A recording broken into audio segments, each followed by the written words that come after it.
來關心中央銀行頭一季的理監事會議是宣布講哦，要釋放來放零房貸的管制。今仔開始，民眾買第二間厝，貸款對5成，調懸到會當貸6成。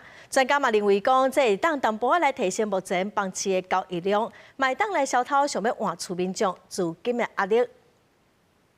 在去年，全國厝的買賣移轉的數目只敢若剩26.1萬棟，從最近9年來新高。因為驚會影響房市，央行宣布自20開始放零第二間厝房貸上限，對5成增加到6成，互要換厝人減1成的自備款。如果說呢，現階段仍然在這個排波上面要等待一段時間，它其實呢也不太可能有所謂的這種 V 型反彈或者是報復性買盤的。專家認為，央行略放零房市的管制，兩鄰區的厝價是未受影響。不過，在新興區域就要注意建商是不是因為看到買氣有回升，造成新興區域的厝價顛倒袂共。房市註冊專家認為，央行對換厝人放出有限的信號，讓房市的信心小可回升。後面用較願意想要換厝，市場交易量小可會當回升。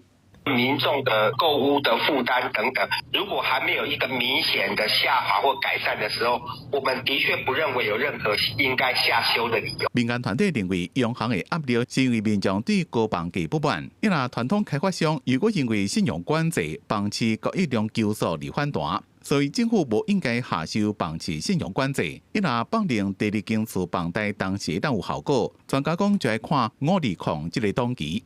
記者綜合報道。